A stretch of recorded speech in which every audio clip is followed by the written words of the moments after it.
Hello everyone, Tina here. I hope your day is going wonderful and your weekend is crafty. Thank you so much for joining me. Today I'm going to create a project for Pretty Pink Posh using the Monster Hubs, Monster Hug stamp set. I've used this before in a previous project and I just love these cute little guys. So that's what we're going to do today, but not a Halloween necessarily card. I think it'll be a Universal Monster card. How about that? So we're going to stamp 6 of these cute guys. I'm stamping with Memento Tuxedo Black ink. I'm going to stamp them on some alcohol marker friendly cardstock. I'm going to color these guys in with Copic markers. I did leave the coloring in. I sped the video up a little bit faster than normal, just so the coloring doesn't take the full video length. And I did list the colors that I used of Copic markers. So I'll play some music while I color, and when I'm done coloring, I will get you back.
Okay, coloring is all done, and I love how they turned out. These little guys are so cute. If you had googly eyes, you guys could break them out. I'm not going to use them for my project today, but these little guys are perfect for googly eyes. I'm going to use the coordinating dies and die cut out each one of my little critters here. And then once we have them taped down, I'm going to run them through my die cut machine, and they are just so fun, and the lighting is really good today, so you can really see how vibrant the color is. I just love how they turned out. Okay, we're going to zoom back out, and then we're going to work on our background. My background today is going to be basically pretty simple. I'm going to bring in another die set from Pretty Pink Posh. This die set is the mini Storybook 1 die, and I'm going to create a window filled mini Slimline card. So I'm getting a piece of cardstock. I'm trimming it down to 3¼ inches wide by 6¼ inches tall. Now this is going to fit the entire front of my mini Slimline cards. That's the size that I prefer for my mini Slimlines, are are 3¼ inch by 6¼ inch, and this die will fit perfectly on the panel that we just created. Now this is a window die. There's a rectangle and then 2 squares. I'm going to die cut it out twice, one with the rectangle on the right, and then I'll flip it around and cut it out once more with the rectangle on the left. Just want to make sure it's centered, and 2 will fit on this perfectly. So now we have a 6-pane window for our 6 little monsters, and there's stitch detail on the window itself that you die cut out, and then there's also stitch detail on the window panels here. I thought it'd be fun to create a colorful background to go with our colorful monsters. So I'm kind of lining them up how I want them to go on my card base, and then I have some Distress Oxide inks. I have 3 different colors.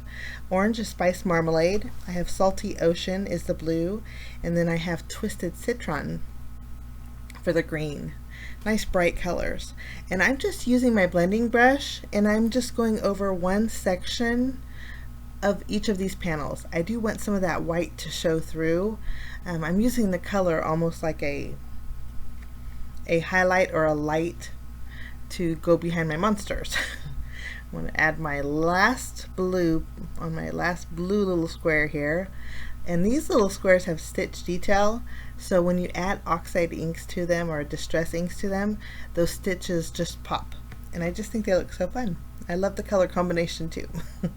So these are good to go. I'm going to go ahead and take my card base.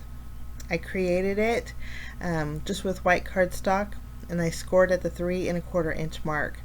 And that is our mini slimline. I'm taping my window frame directly to the front of my card base. Now this is a temporary positioning, only because I want to be able to inlay each one of these pieces and then remove my window frame so we can pop it up with foam tape. So we'll add our orange panels first, and then we're going to go ahead and add the rest of them. They fit in there perfectly, and I just added 2 light tacks of glue behind my window frame with my tape runner. This way I can easily pick it up. And then we'll lastly add our blue. Okay, now I'm going to pick up my frame carefully, and I'm going to position my monsters on my card base where I want them. I know some of them I want upside down, some of them I want wonky, peeking out, just so they're all hanging out around an edge of each one of those windows. And once I'm happy with it, I'm going to go ahead and use my tape runner and add adhesive all along the back side around the frame portion of my panel here. And then I'm going to lightly tack it down. I'm going to press really good where the monsters are. You don't want to press on the areas where your monsters aren't, otherwise you're just going to secure your window to your panel, and you don't want to do that. So I'm just kind of lightly tacking it and picking up those monsters. Once they're adhered, I think this little guy I want peeking out a little bit more. I'm going to reposition him. And I also have to trim his feet off because they were hanging over the bottom portion of the window. I'm going to grab my scissors and just trim off his feet. This little middle guy here. There we go. Okay, I went ahead and added foam adhesive behind all of my monsters and also behind my frame, so we're all the same dimensional width.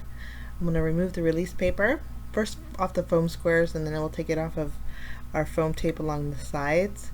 And then this panel will fit directly on top of my card base, and since we spaced it already, all we have to do is just measure basically corner to corner, and it'll line up beautifully. And again, our little squares and rectangles have stitch detail, and then also the outside edge of our frame does too. So there's double stitching on this little mini Storybook one die.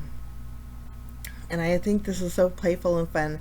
Now I know it's Halloween season, but this could be a just because card for just about anybody, not just for Halloween. I think it'd be a cute little birthday card too. Okay, for my sentiment, I'm gonna, there's quite a few in here, but I chose the one that says you're one of a kind. I stamped it on some black cardstock with Versamark ink. It's a watermark ink. And then I heat embossed it with white embossing powder. I did use my anti-static powder tool, and that's what I'm doing here, is just rubbing it away. You don't want that powder on that black cardstock. It gives it a chalky look. And you kind of want it nice and bold against those bright colors. I'm going to use my paper trimmer, and I'm going to trim this down and block it off so we have a sentiment strip. I'm going to add some foam tape behind it, and this is going to go a little bit wonky in the center of our card. And I think that looks so cute. Now we need just to add bells and whistles. I'm going to be using some jewels from Pretty Pink Posh. These are the pearl white jewels, and it really does kind of pick up the colors of those little critters. And then I'm going to go over each one of my critters' eyes with glossy accents. This is going to add a little dimension and shine to their eyes. But again, if you have googly eyes, you can use those too. But that is my project today for Pretty Pink Posh. I thank you so much for joining me, guys. Have a lovely rest of your weekend, and we will see you again real soon. Bye-bye.